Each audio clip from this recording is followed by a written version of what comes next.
cette pandémie a été l'occasion d'une réinitialisation. C'est notre chance d'accélérer nos efforts pré-pandémiques,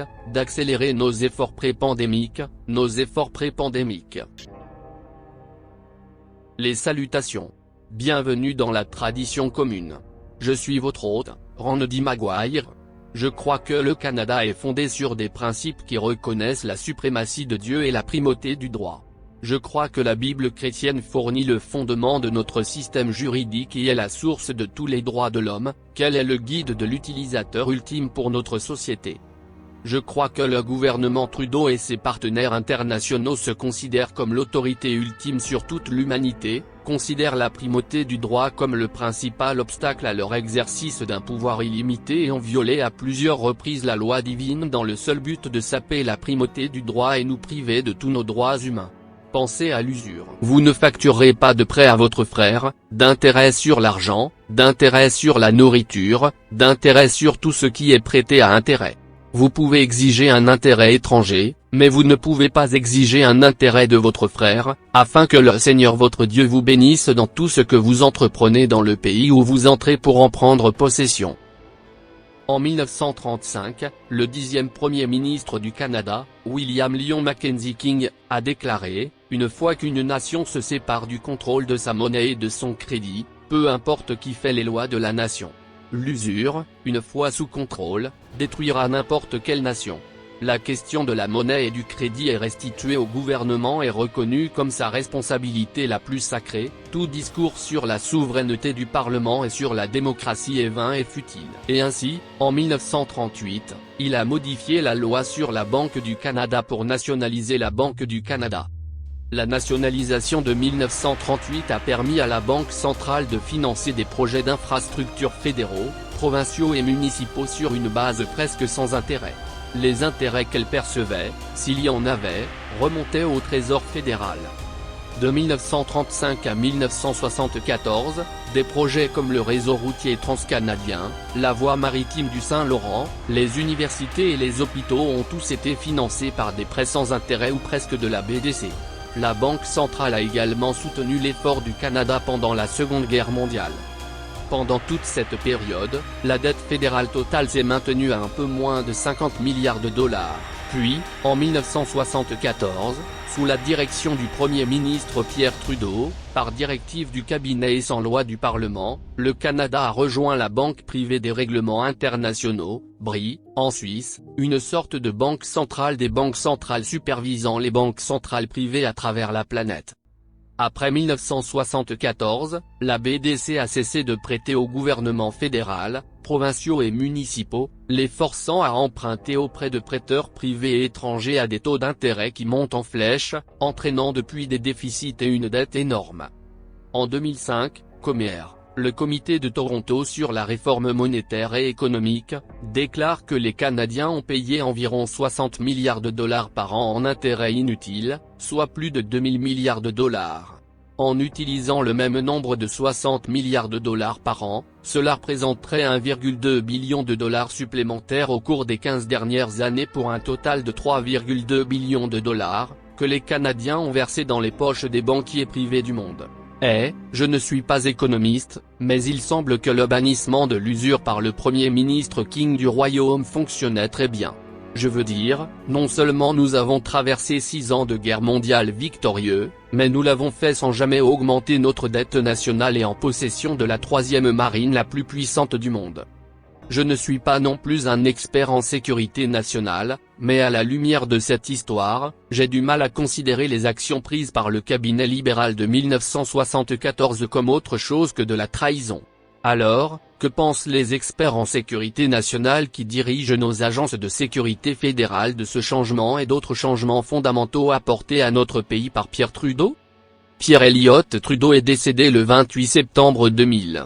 19 ans plus tard, la presse canadienne, intéressée à en savoir plus sur l'homme qui a tracé le chemin de la disparition économique du Canada, et en prévision du 20e anniversaire de sa disparition, a déposé acte demandant son dossier de la GRC à Bibliothèque et Archives Canada et au Service canadien du renseignement de sécurité SISU. Les archives indiquent qu'il n'a pas de dossier Trudeau. Le SCRS a indiqué que le dossier a été détruit le 30 janvier 1989. Now why would that be? Le 29 octobre 2015, CNBC a publié une histoire intitulée Est-il vraiment temps pour un retour de l'étalon O? 5 jours plus tard, le 4 novembre 2015, Justin Trudeau a prêté serment en tant que 23e Premier ministre du Canada. Son premier ordre du jour? Éliminer les réserves d'or du Canada.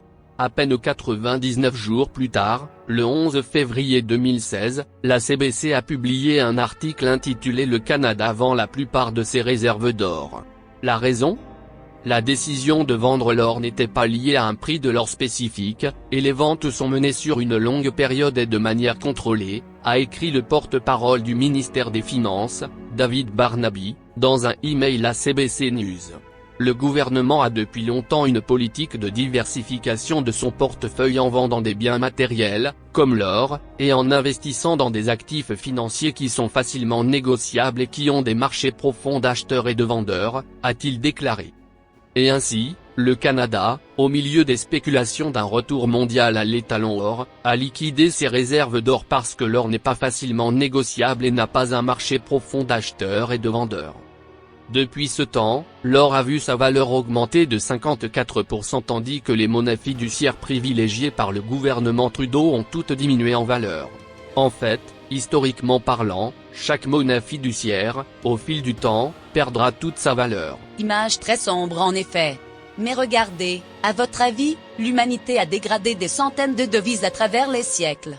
Je veux dire, la livre sterling, la peseta espagnole, même l'escudo portugais étaient à un moment ou à un autre de l'histoire. Ok Canada, alors comment fonctionne l'usure pour vous tous jusqu'à présent? Encore une fois, je ne suis pas économiste. Tout ce que je sais, c'est que moi-même, en tant qu'Albertain, je dois aux copains suisses de Justin, Rachel et Jason, 30 000 $ du côté fédéral et 23 000 $ au provincial.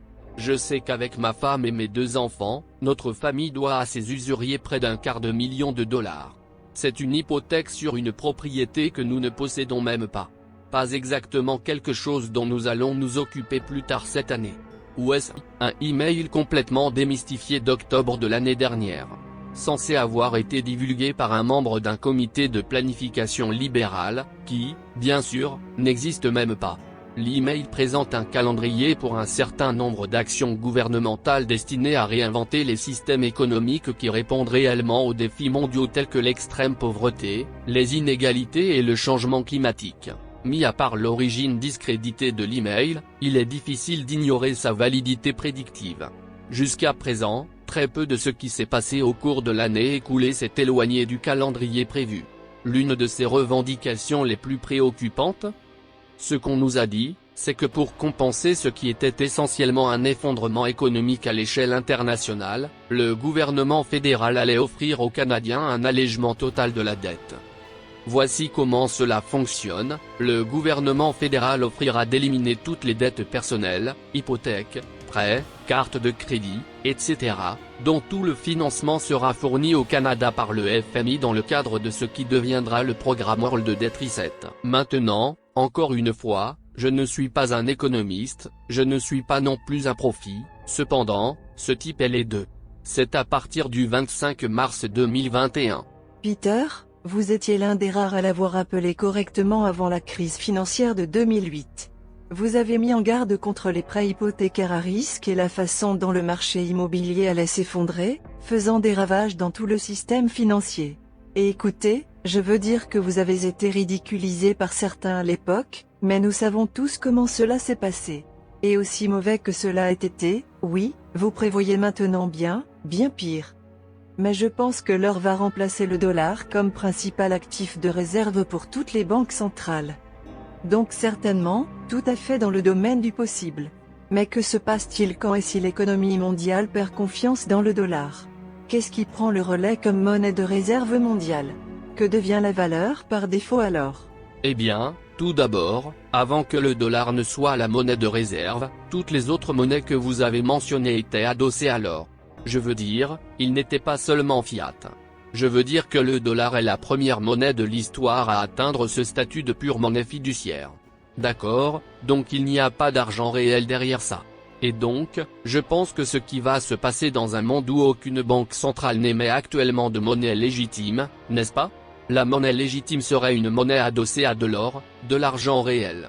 C'est la situation dans laquelle se trouvait le monde avant le dollar, et en fait, lorsque le dollar est devenu à l'origine la monnaie de réserve mondiale, il était adossé à de l'or. En fait, il était rachetable, en or, sur demande. Et donc aujourd'hui, où personne n'émet de monnaie légitime, où chaque banque centrale vient d'obtenir une monnaie fiduciaire, je pense que lorsque le dollar ne sera plus la principale réserve pour toutes ces monnaies fiduciaires, elles ne vont pas simplement en choisir une autre monnaie fiduciaire pour remplacer le dollar. Cela n'aurait aucun sens d'aller simplement vers l'euro ou d'aller vers le yen, car en fin de compte, ce ne sont que du papier aussi. Je pense que la disparition du dollar va introduire la remonétisation de l'or. Non pas qu'il ait jamais été diabolisé par les banques centrales, car les banques centrales détiennent toutes de l'or dans une certaine mesure. Ouais, eh bien, toutes les banques centrales de la planète à part la Banque du Canada. À ce stade, je ne pense pas que vous serez surpris quand je vous dis que c'est le FMI, une entreprise mondialiste, pas même un pays, qui détient aujourd'hui la 3e plus grande quantité d'or sur notre planète. Une dernière fois, je ne suis pas économiste. Je suis cependant un fidèle serviteur de notre Seigneur et Sauveur, Jésus-Christ. Mon objectif en lançant The Common Law est de suggérer que c'est la considération appropriée du péché qui fournit à la fois l'explication la plus simple et le remède le plus rapide et le plus sûr pour les menaces qui pèsent sur notre grande nation. La solution n'est pas plus d'or ou moins d'impôts. C'est à nous tous, en particulier à nos dirigeants, d'admettre notre état déchu, de venir à Jésus, de nous repentir, d'être sauvés et de ne plus pécher. C'est aussi simple que ça. En cette vidéo, je me suis concentré sur les effets dévastateurs d'une seule des lois de notre Seigneur Dieu ayant été violée par notre gouvernement. Ce faisant, je suggère que le temps presse pour notre pays. Les démons mondialistes de Satan courent déjà des tours de victoire. Les innovations que nous voyons aujourd'hui en termes d'intelligence artificielle, d'Internet des objets, de cloud computing, de robotique avancée et bien d'autres, constituent ensemble une nouvelle phase du développement humain, à égalité, voire dépassant les précédentes révolutions industrielles en termes d'échelle et d'impact Covid-19, au contraire, à accélérer cette révolution industrielle en cours. Si le Covid-19 produit il à peine 10 ans, nous n'aurions pas pu imaginer mettre en ligne des entreprises, des écoles et des bureaux gouvernementaux en des aussi rapidement. Aujourd'hui, c'est une réalité. La quatrième révolution industrielle est devenue une réalité. La grande réinitialisation, il est urgent que les parties prenantes mondiales coopèrent pour gérer simultanément les conséquences directes de la crise du Covid-19. Pour améliorer l'état du monde, le Forum économique mondial lance l'initiative de Great Reset.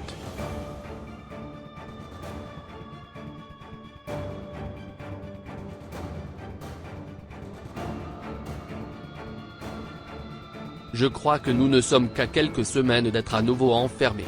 Je crois que cette fois, nos gouvernements tenteront de nous garder chez nous en utilisant des niveaux d'intimidation et de violence jamais vus auparavant par la plupart des Canadiens. Je crois que si nous nous permettons à nouveau d'être enfermés, au moment où ils nous laisseront sortir, ce sera dans les conditions énoncées dans l'email du comité de planification libérale discrédité. En échange de l'acceptation de cette remise de dette totale, l'individu perdrait à jamais la propriété de tous les biens et actifs. L'individu devrait également accepter de participer au calendrier de vaccination Covid-19 et Covid-21, ce qui permettrait à l'individu de voyager et de vivre sans restriction, même sous un verrouillage complet, grâce à l'utilisation d'une pièce d'identité avec photo appelée Canada Cellspace. Nous aurons perdu une guerre dont 90% d'entre nous ne savent même pas que nous nous battons. Si vous avez trouvé cette vidéo informative, veuillez aimer, partager et vous abonner afin d'être informé de ma prochaine vidéo. Point où j'explorerai les effets de notre gouvernement ayant enfreint le tout premier des commandements de notre Seigneur Dieu.